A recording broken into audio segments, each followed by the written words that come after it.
जरा सोचो तुम्हारी आंखों में किसी भी चीज के आर पार देखने की ताकत आ जाए। कुछ ऐसा ही होता है हमारी आज की कहानी में। कहानी की शुरुआत सुकीन नाम के एक आदमी से होती है जिसे सभी लोग काफी मनहूस मानते थे, क्योंकि उसके पैदा होते ही उसकी माँ की मौत हो गई थी और जब वो सिर्फ 8 साल का था तो एक बीमारी के चलते उसके पिता भी चल बसे, जिसके बाद से वो और उसका बीमार भाई दोनों अकेले पड़ गए। एक शाम जब वो घर जा रहा था तो उसकी नजर एक चोर पर पड़ी जो एक लड़की का बैग चुरा कर भाग रहा था। सुकीन ने तुरंत ही उस लड़की की मदद करने का फैसला किया, पर जैसे ही उसने उस चोर को नीचे गिराने के लिए मुक्का मारा तो वो मुक्का जाकर सीधा उस लड़की के ही लग गया, जिसके बाद वो बेचारी वहीं पर बेहोश हो गई। ये देखकर वो चोर तो काफी खुश था, पर सुकीन को लग रहा था कि शायद वो किसी अच्छे काम के लिए बना ही नहीं है, इसीलिए वो चुपचाप वहाँ से चला गया। थोड़ा आगे जाकर उसकी नजर एक आदमी पर पड़ी, जिसे देखते ही सुकीन को एक अजीब सी शक्ति महसूस हुई। तभी उस आदमी ने सुकीन को अपने पास बुलाया और उसे एक ऐसा राज बताया जो उसने कभी सपने में भी नहीं सोचा था।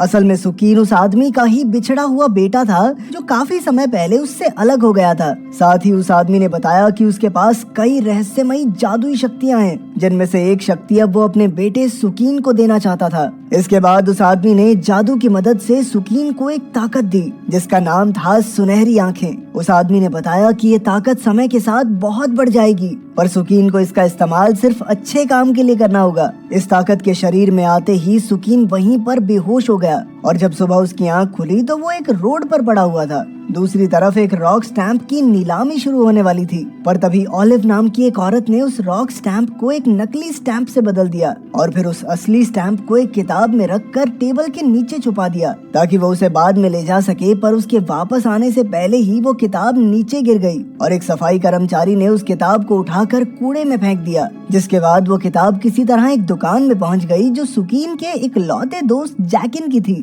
थोड़ी देर बाद सुकीन भी वहां पहुंच गया और उसने अनजाने में वो किताब खरीद ली। इसके बाद वो उस किताब को लेकर अपने घर गया जहां उसने अपनी भाभी के साथ खाना खाया। तभी उसकी नजर अपनी भाभी के चेहरे पर छाई हुई उदासी पर पड़ी जो उनके घर की हालत की वजह से थी। असल में उसकी भाभी ही घर का सारा खर्चा चलाती थी और उसके भाई की दवाइयों से लेकर सुकीन की पढ़ाई का खर्चा सब कुछ बहुत ज्यादा हो रहा था। सुकीन समझ गया था कि उसे जल्द ही कोई नौकरी ढूंढनी पड़ेगी, पर उसकी भाभी ने उसे सिर्फ पढ़ाई पर ध्यान देने को कहा। इसके बाद सुकीन अपने कमरे में गया जहां उसे अपनी शक्तियों का पहली बार एहसास हुआ। असल में अब वो चीजों के आर पार देख सकता था और तभी उसकी नजर किताब के अंदर मौजूद उस रॉक स्टैम्प पर पड़ी। सुकीन को इस स्टैम्प की असली कीमत का कोई अंदाजा नहीं था, इसीलिए वो उस स्टैम्प को लेकर तुरंत ही अपने दोस्त जैकिन के पास पहुंचा और फिर वो दोनों मिलकर टैंग हू नाम के कलेक्टर के पास गए। सुकीन के हाथ में वो स्टैम्प देखकर टैंग हू बहुत ज्यादा हैरान था, क्योंकि कुछ ही दिन पहले एक नीलामी में उसने वही स्टैम्प खरीदी थी।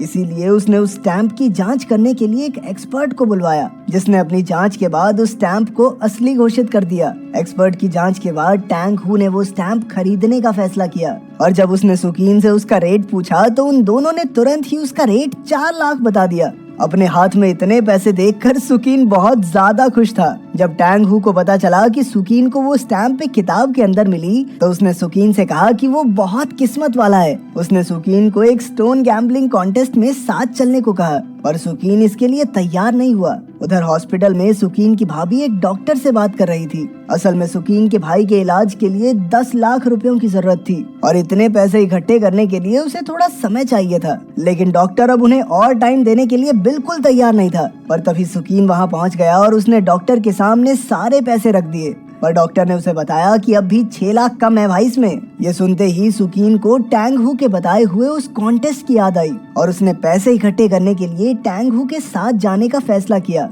इसके बाद वो लोग एक शहर में पहुंचे जहां उनकी मुलाकात चैंग नाम के एक बहुत बड़े कलाकार से हुई। चैंग के घर खाना खाने के बाद सुकीन बाहर बाथरूम करने के लिए गया, जहां अचानक से उसकी मुलाकात उसी लड़की से हो गई जिसे उसने उस रात मुक्का मारकर बेहोश कर दिया था। सुकीन ने तुरंत ही उस लड़की से माफी मांगना शुरू कर दिया, जिसके बाद उसने अपना नाम लुयिन बताया और धीरे धीरे उन दोनों में दोस्ती की शुरुआत भी हो गई। अगले दिन वो चारों एक साथ स्टोन मार्केट में गए, जहां चैंग ने उन्हें बताया कि अगर उन्हें एक पत्थर के अंदर से जेड मिल जाए तो वो लोग काफी पैसे कमा सकते हैं। उसकी ये बात सुनते ही सुकीन ने अपनी शक्तियों की मदद से एक पत्थर ढूंढा जिसके अंदर एक खास जेड मौजूद था। इसके बाद वो शानजो नाम के एक आदमी की दुकान पर पहुंचे, जहां सुकीन के बताने पर उन्होंने एक खास पत्थर को चुना। उस पत्थर को काटते ही उसके अंदर से एक बहुत ही खास जेड मिला, जिसे देखते ही शानजो ने उस पत्थर को बेचने से मना कर दिया। उसकी ये बात सुनकर टैंग हू को बहुत ज्यादा गुस्सा आया। वो तुरंत ही शानजो के साथ बहस करने लगा, जिसके बाद शानजो ने कहा कि इस मामले को सुलझाने के लिए उन्हें एक मुकाबला करना चाहिए। लेकिन जब टैंग हू के हाथ पहले ही वो नायाब पत्थर लग चुका था तो वो दोबारा मुकाबला क्यों करे। तो उनमें से कोई भी इस चीज के लिए तैयार नहीं हो रहा था।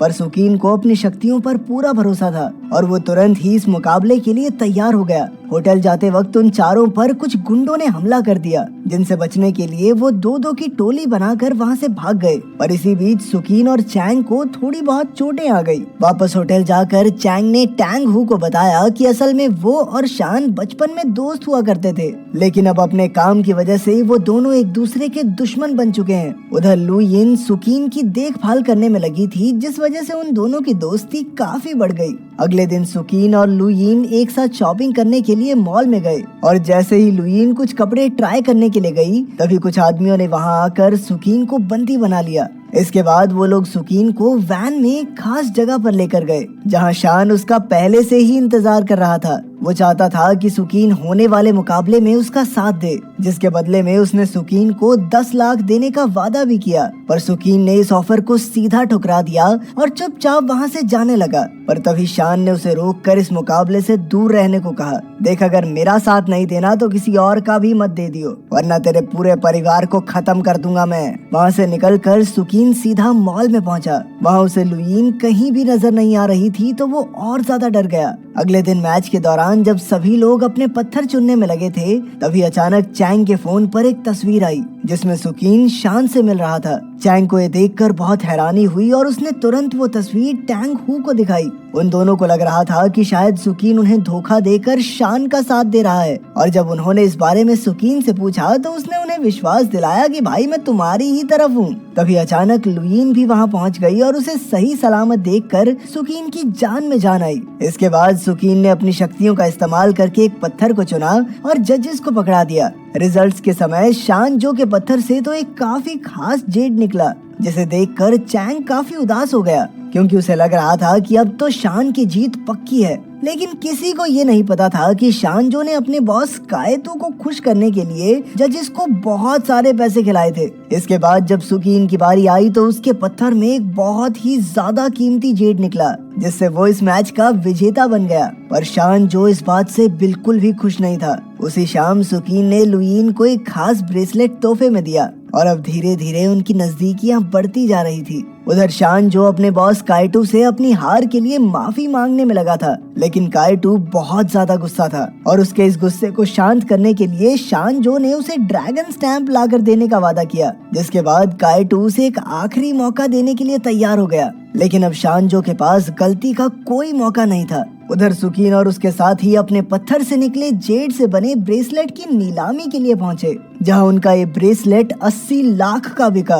वो सभी लोग ये रकम सुनकर बहुत ज्यादा खुश हो गए। इसके बाद टैंग हू को स्टेज पर एक स्पीच देने के लिए बुलाया गया। पर अपनी स्पीच के दौरान टैंग हू ने अपनी जेब से 2 रॉक स्टैंप निकाले और सबके सामने नकली वाला रॉक स्टैंप फाड़ दिया, जिसका सीधा मतलब ये था कि असली रॉक स्टैंप का मालिक अब सिर्फ टैंग हू है। इसके बाद वो लोग अपनी जीत की खुशी मनाने के लिए क्लब में गए, लेकिन पार्टी के बीच में ही कुछ लोगों ने टैंग हू को बाथरूम से ही किडनैप कर लिया। जिसके बाद सुकीन को एक फोन आया और ये फोन किसी और का नहीं, कायतो का था, जिसने टैंग हू को छोड़ने के बदले असली रॉक स्टैंप की मांग की। उधर शानजो अपनी गलती की माफी मांगने के लिए कायतो के पास पहुंचा, जो शानजो की गलती से हुए अपने नुकसान के लिए बहुत ज्यादा निराश था। पर कायतो को मनाने के लिए शानजो ने उसे एक राज बताया। असल में रॉक स्टैंप के ऊपर एक खजाने का नक्शा बना हुआ था और एक दूसरे देश का वासी होने की वजह से टैंग हू इस खजाने तक नहीं पहुंच सकता था। कायतो को ये प्लान तो बहुत अच्छा लगा, पर उसने शाबाशी देने की जगह शानजो का कत्ल कर दिया।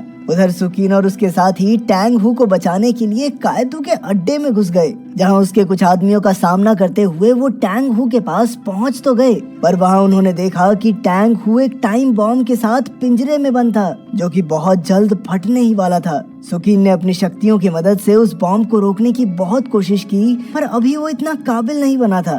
तभी कायतू भी वहां पहुंच गया और उसने बंदूक की नोक पर उन सभी को बंदी बना लिया, और अब उसकी शर्त थी कि अगर वो टैंग हू को बचाना चाहते हैं तो उन्हें वो रॉक स्टैम्प उसके हवाले करना पड़ेगा। उनमें से किसी को भी समझ नहीं आ रहा था कि आखिर वो अब क्या करें, पर तभी लुईन ने कायतू का ध्यान भटकाने के लिए अपने हाथ से ब्रेसलेट निकालकर उसकी तरफ फेंक दिया, जिसका फायदा उठाकर सुकीन और चैंग ने एक दूसरे पर काबू पा लिया। कुछ दिनों बाद सुकीन के सपने में वही आदमी आया और इस बार उसने सुकीन को एक दूसरी जादुई शक्ति दी, जिसकी मदद से वो बीते हुए कल में देख सकता है। अगर वीडियो पसंद आई तो लाइक कर देना, चैनल को सब्सक्राइब कर देना। मिलते हैं अगली वीडियो में।